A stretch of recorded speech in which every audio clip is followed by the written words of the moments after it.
ধন্যবাদ সুমনবাবু, ধন্যবাদ এবিপি আনন্দ।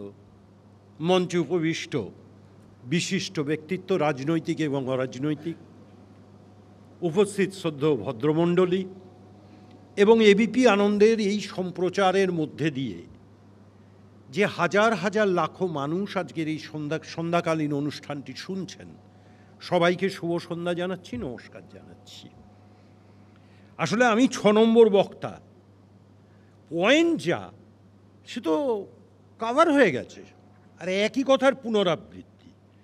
আসলে আমিও মাঝে মধ্যে একটু প্রায় ঝিমিয়ে পড়ছিলাম, মনে হচ্ছিল কোর্ট রুমে বসে আছি, এত আইনের কচকচানি। যাই হোক, মূল কথায় আসি। কনস্টিটিউশন অ্যামেন্ডমেন্ট, সংবিধান সংশোধন 130তম। 1950 সালে ভারতবর্ষে, স্বাধীন ভারতবর্ষের সংবিধান রচনা হলো। এইবারের এই সংশোধনটা যদি ধরা যায় 130তম সংশোধন হচ্ছে। এই সংশোধন নিয়ে আপত্তি আছে, কেন আমি সে ব্যাখ্যায় আসব। দেখুন, জিনিসটা শুনতে খুব ভালো, পরিচ্ছন্ন ভাবমূর্তি, ভ্রষ্টাচার মুক্ত সমাজ ব্যবস্থা, খুব ভালো ভালো শব্দ, শুনতে খুব ভালো, কিন্তু আদপে কি তাই? আমি শুরুটা করব, এই যেদিন বিলটি পাশ হলো, তারপরে বাংলার মুখ্যমন্ত্রী তিনি একটি স্টেটমেন্ট করলেন। তিনি বললেন সুপার এমার্জেন্সি, সুপার এমার্জেন্সি। আমরা বহুদিন ধরে একটা কথা বলছি, এবিপি আনন্দও বহুবার বলেছি, অঘোষিত জরুরি অবস্থা চলছে ভারতবর্ষের বুকে নরেন্দ্র মোদীর নেতৃত্বে। এটা ঠিক। মমতা বন্দ্যোপাধ্যায় আরেকটু এগিয়ে বলছেন সুপার এমার্জেন্সি এই বিলটা। অভিষেক বন্দ্যোপাধ্যায় কি বললেন? এই বিলকে আমরা সমর্থন করব, শুধু 2টা লাইন যোগ করুন, যে 30 দিন জেলেরও দরকার নেই, 15 দিন জেলে থাকলেই হবে, কিন্তু সেই মানুষটা যদি সম্পূর্ণ নিরপরাধ হিসেবে ঘোষিত হয়, তাহলে যে অফিসাররা তদন্ত করে তাকে সাজাটা দিলেন তাদের দ্বিগুণ সাজা দিতে হবে। করে দিন অ্যামেন্ডমেন্ট, তৃণমূল তো সমর্থন করবে। অভিষেক বন্দ্যোপাধ্যায় তো তৃণমূল কংগ্রেসের লোকসভার নেতা, প্রকাশ্যে বলেছেন, ঠিকই বলছেন। আসলে তদন্তটা করছে কারা, মানে করাবে কাদের দিয়ে? মেনলি ইডি আর সিবিআই, এনফোর্সমেন্ট ডাইরেক্টরেট এবং সিবিআই, দুটোই কেন্দ্রীয় সরকারি সংস্থা। কিরম চমকপ্রদ কথা, প্রধানমন্ত্রীর নামও তার মধ্যে আছে। আরে তাও তো আপনার তো ডাইরেক্ট চাকর, ওদের ক্ষমতা আছে নাকি আপনার বাড়িতে গিয়ে আপনার ফাইল নিয়ে আপনাকে সার্চ করবে বা আপনার বিরুদ্ধে কোর্টে নিয়ে যাবে? ক্ষমতা আছে নাকি? সুতরাং ওটা তো প্রয়োগ হবে বিরোধীদের জন্য সারা ভারতবর্ষে। আচ্ছা বলুন সুমনবাবু একটা কথা, যে ভারতবর্ষে এই নরেন্দ্র মোদীর সরকার আসার পরে 2014 সাল থেকে আজ পর্যন্ত, আমি একটা পরিসংখ্যান আপনাকে দিচ্ছি, এই সিবিআই, ইডি এবং ইনকাম ট্যাক্স 5,892টি মামলা দায়ের করেছে। তার মধ্যে 95% বিজেপি বিরোধী দল বিরুদ্ধে। কটা মামলা সাজা হয়েছে? 8টি, 8 out of 5,892। Success rate CBI and ED. জবাবটা চাইব কি? প্রশ্নের উত্তর দেবেন? কেন ভারতবর্ষের সুপ্রিম কোর্টকে বারে বারে বলতে হয় সিবিআই এবং ইডি সম্বন্ধে? যেহেতু খাঁচার তোতা পাখি, বলেছেন না বলেননি আমার বক্তব্য নয়। গতকালকে মহামান্য কলকাতা হাইকোর্টের জাস্টিস তীর্থঙ্কর ঘোষ, কেউ একজন সিবিআই চেয়েছিলেন, বলেছিলেন ওটা, উনি কি উত্তরে বললেন? ওটা গ্যালারি শো, দেবো না, রাজ্য পুলিশকে দেবো। গতকালকে তীর্থঙ্কর ঘোষ, জাস্টিস ক্যালকাটা হাইকোর্ট, পরিহাসের বিষয়। তাহলে যখন দেখবেন যে এই যে সিবিআই আর ইডি আসে, পাড়ার মানুষরাও প্রশ্ন করে নির্বাচন আসছে নাকি, হঠাৎ সিবিআই এর ইডি। 2016 সালের বিধানসভা নির্বাচন, তার আগে সিবিআই ইডি ঘোরাঘুরি করলো। 2019 সালের লোকসভা নির্বাচন, তার আগে সিবিআই ইডি ঘুরছে। 2021 সালের বিধানসভার নির্বাচন, তার আগে সিবিআই ইডি ঘুরছে। 2024 সালের লোকসভা নির্বাচন, তার আগে সিবিআই ইডি ঘুরছে। আবার সবাই ঘুমিয়ে পড়ে। আবার যখন পরের নির্বাচন, নরেন্দ্র মোদী সাহেব এলেন এই 22 তারিখে, দমদমে সভা করে গেলেন, তার 3-4 দিনের মধ্যে আবার অ্যাক্টিভ হয়ে গেল। সুমনবাবু, এটা কিন্তু শেষ নয়, চলবে মার্চ মাস পর্যন্ত, লিখে রাখুন, মার্চ বা এপ্রিল। এ শুধু পশ্চিমবাংলা নয়, এরপর বিহারে হবে, সেটা চলবে অক্টোবর পর্যন্ত। টাইমলাইনও দিয়ে দিচ্ছি, কেন ওখানে নভেম্বরে ভোট।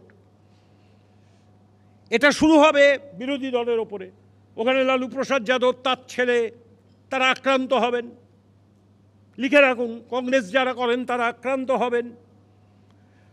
বাংলায় হবে, যারা তৃণমূল কংগ্রেস করবেন তারা আক্রান্ত হবেন সিবিআই ইডির দ্বারা। চলে যান আপনি আসামে, ভোট সিবিআই যাবে না, ওখানে হেমন্ত বিশ্ব শর্মা ওয়াশিং মেশিন বসে আছেন, ও তো বিজেপির মুখ্যমন্ত্রী, ওখানে যাবে কেন? শুরু হবে তামিলনাড়ুতে, সেখানে ডিএমকে সরকার, স্টালিন মুখ্যমন্ত্রী, তার বিরুদ্ধে হবে। শুরু হবে কেরালায়, সেখানে সিপিএমের সরকার, সেখানে হবে পিনরাই বিজয়ন। এগুলো তো হবে। তার কারণ সিবিআই ইডি দিয়ে ভারতবর্ষটাকে দখলে রাখতে চাইছেন, বিরোধীদের নিশ্চিহ্ন করতে চাইছেন নরেন্দ্র মোদী অ্যান্ড কোম্পানি। আমি প্রধানত বলবো নরেন্দ্র মোদী এবং অমিত শাহ। ওই যে বলছেন না ওয়ান নেশন ওয়ান ভোট, এর মানেও আছে কিন্তু one nation one vote one party. শুধু বিজেপি থাকবে, ভারতবর্ষে বিরোধী দল বলে কিছু থাকবে না, উত্তর কোরিয়া করে দেবে ভারতবর্ষকে। চেষ্টাটা সেই দিকেই। ঠিক এই সময় কেন নিয়ে এলেন এই বিল, সময়টা লক্ষ্য করবেন। 21 তারিখে লোকসভা শেষ হচ্ছে, 20 তারিখে বিলটা নিয়ে এলো সুমনবাবু। লোকসভায় একটা আইন আছে, কেন কোনো বক্তা এটা বললেন না আমি জানি না, যে কোনো বিল আসতে গেলে তার 24 ঘন্টা আগে সমস্ত মেম্বারদের মধ্যে বিলটাকে সার্কুলেট করতে হয়। করলেন না, তাহলে বিলটা প্লেস করবেন কি করে? তখন লোকসভার যিনি সেক্রেটারি জেনারেল, তার অনুমতি নিয়ে এটা করতে হয়। অমিত শাহর হিম্মত হলো না তার নিজের আসনে বসার, 4টে রো পেছনে চলে গেলেন। 20 জন না 30 জন মার্শাল তাকে ঘিরে রাখলো। উনি জানতেন কিন্তু এই জিনিসটা ঘটবে, তড়িঘড়ি বিলটা পাশ করে ওখানে পেশ করে দিলেন। কারণটা কি? পাশ হোক না হোক পরের কথা, ওরাও জানে 362 জন এমপির দরকার গোটা এই বিলটাকে পাস করাতে গেলে। গোটা এনডিএতে বিজেপির আছে 240টা, আর বাদবাকি আছে 52টা, 292 জন এমপি আছে গোটা এনডিএতে। দরকার 362, পাস হবে না, ওরাও জানে। কিন্তু একটা থ্রেট রেখে দিয়ে গেলেন। কিসের থ্রেট? শুধু বিরোধী রাজনৈতিক দল নয়, তার সঙ্গেও আছে ওনার সহযোগী যে দলগুলো রয়েছে, যাদের উপর নির্ভর করে উনি ভারতবর্ষের শাসন ব্যবস্থা চালাচ্ছেন। দেখতে পাবেন। হ্যাঁ, আমি খোলাখুলি বলছি, চন্দ্রবাবু নাইডু। কারণটা কি? উপরাষ্ট্রপতির নির্বাচন। সুমনবাবু, আমার একটা প্রশ্ন আছে, আমি একটা বিজ্ঞাপন দিতে চাই আপনার চ্যানেলে, দয়া করে একটু চালাবেন। বিজ্ঞাপনটা হচ্ছে হারানো প্রাপ্তি নিরুদ্দেশ। হারানো প্রাপ্তি নিরুদ্দেশ। ভারতবর্ষের প্রথম নাগরিক কে? ভারতবর্ষের রাষ্ট্রপতি। আর ভারতবর্ষের দ্বিতীয় নাগরিক, second citizen of the country, vice president of India, উপরাষ্ট্রপতি। সুমনবাবু, আমরা অত্যন্ত চিন্তিত এবং উদ্বিগ্ন। 21শে জুলাই থেকে উপরাষ্ট্রপতি কোথায়? প্রাক্তন জগদীপ ধনখড়। দয়া করে নরেন্দ্র মোদী, অমিত শাহ জবাবটা দেবেন দেশের মানুষের কাছে। উত্তরটা তো চাইছে। তিনি কি গৃহবন্দী? কোথায় রেখেছেন তাকে? দেশের মানুষের কাছে উত্তর দিতে বাধ্য। নৈতিকতার পাঠ শেখাচ্ছিলেন না? আমি শুধু ওই বিজেপির প্রতিনিধিকে বলছি, কৌস্তব বাগচি, যে আপনি তো অনেক কথা বললেন, একটা জিনিস, কাঁচের ঘরে বসে থেকে অন্য লোকের ঘরে ইঁট ছুঁড়বেন না, পাল্টা পাটকেলটা খেতে হতে পারে। আচ্ছা, এই যুক্তিতক্ক অনুষ্ঠানে না আপনি একবার বলে গিয়ে, এক মিনিট, আপনার বলার সময় আমি কোনো প্রতিবাদ করিনি, ওপেন ফোরামে উত্তর দেবেন, আমি মেনে নেবো আপনার কথা। যে সেটা হচ্ছে, আপনি না এই যুক্তিতক্কতে তখন বোধহয় আপনি কংগ্রেস করতেন, এসে বলে গিয়েছিলেন শুভেন্দু অধিকারী চোর, তাকে গ্রেপ্তার করতে হবে। তাহলে আজকে কি আপনি একই অভিমত পোষণ করছেন? আমার প্রশ্নটা রইল। আপনি কুণালবাবুর সম্বন্ধে বললেন, তো কুণালবাবু কিন্তু স্ট্যান্ড পরিবর্তন করেননি, উনি তৃণমূল কংগ্রেসেই আছেন, বিজেপিতে যাননি। আপনি কি চাইছেন? আপনার স্ট্যান্ডটা কি? শুভেন্দু অধিকারীর গ্রেপ্তারি কি চাইছেন কি চাইছেন না বলুন। তার কারণ বিজেপিতে গেলে অনেকগুলো সুবিধা আছে, সেটা আপনি জানেন। এই যে নৈতিকতার পাঠ শেখাচ্ছেন প্রধানমন্ত্রী নরেন্দ্র মোদী দমদমের জনসভা থেকে, এত ভালো বিল এনেছি ভ্রষ্টাচার বিরোধী।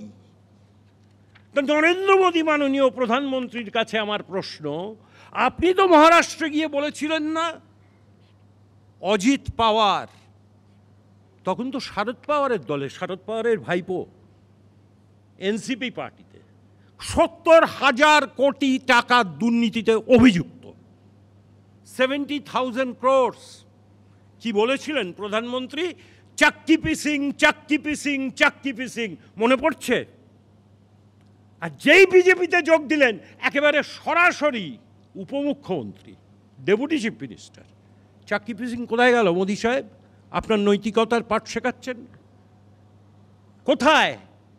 প্রশ্ন করবে না দেশের মানুষ? জানতে চাইবে না? ভাষণ হচ্ছে। যখন কংগ্রেসে ছিলেন হেমন্ত বিশ্ব শর্মা, 2013 সাল, তার বিরুদ্ধে দুর্নীতির অভিযোগ এই সারদা মামলায়। নজরুলবাবু এত কথা বললেন, এটা ভুলে গেলেন? সারদা নিয়ে বই লিখেছেন, আছে কি ওই বইতে? উত্তরটা দেবেন ওপেন ফোরামে উত্তরটা দেবেন। সেই হেমন্ত বিশ্ব শর্মা যার জেলে থাকার কথা, যেই বিজেপিতে গেলেন, আজকে মুখ্যমন্ত্রী বিজেপির, আসামে কোনো উত্তর আছে? সেই জন্যই তো প্রশ্ন, দ্বিতীয় বেল হয়ে গেল কি? সর্বনাশ করেছে। যাই হোক, আমি বক্তব্যকে সংক্ষিপ্ত করে আনছি। এই বিলটাকে দেখানো হচ্ছে ভারতবর্ষে বিজেপি বিরোধী সমস্ত রাজনৈতিক দলগুলোকে এক, এবং বিজেপির সহযোগী দল, সে চন্দ্রবাবু নাইডুই হোক, সে নীতিশ কুমারই হোক, যার ওপর নির্ভর করে সরকার বাঁচিয়ে রেখেছেন। আর একটা কথা ব্রিগেডিয়ার সাহেব আপনি আমাকে বললেন, মানে আপনি আপনার বক্তব্যের মধ্যে বললেন, ঠিকই বলেছেন, যে মুখ্যমন্ত্রী একজন তো পদত্যাগ করতেই পারেন, কিন্তু মুখ্যমন্ত্রী পদত্যাগ করাতে বিপদ আছে। বিহারে একটা ঘটনা আমি আপনাকে মনে করিয়ে দিচ্ছি। জিতিন রাম মাঝি, আবার বলছি নামটা, জিতিন রাম মাঝি এক মুখ্যমন্ত্রী পদত্যাগের পর ক্ষমতায় বসেছিলেন, গদি ছাড়েননি। আপনাকে শুধু উত্তরটা আমি দিয়ে গেলাম, একটু মনে রাখবেন নামটা, জিতিন রাম মাঝি। ওই দেখুন, নৈতিকতার পাঠ যার নেই, সে কিন্তু বিজেপির সঙ্গেই আছে আজও।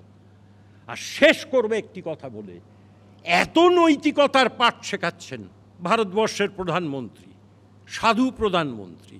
আচ্ছা, অটল বিহারী বাজপেয়ী কাকে রাজধর্মের পাঠ শিখিয়েছিলেন? প্রশ্ন ছুঁড়ে দিয়ে গেলাম আমার পরবর্তী বিজেপির বক্তা তরুণজ্যোতি তেওয়ারির কাছে। অটল বিহারী বাজপেয়ী যখন দেশের প্রধানমন্ত্রী, গোধরা কাণ্ডের পরে 2002 সালে, তখন মুখ্যমন্ত্রী ছিলেন গুজরাটের নরেন্দ্র দামোদর মোদী। রাজধর্মের পাঠটা কে কাকে শিখিয়েছিলেন? অটল বিহারী ভুল করেছিলেন না নরেন্দ্র মোদী ভুল করেছিলেন? বাংলার মানুষকে এবিপি আনন্দের মধ্যে দিয়ে উত্তরটা দিয়ে যাবেন। সবাই ভালো থাকবেন, নমস্কার।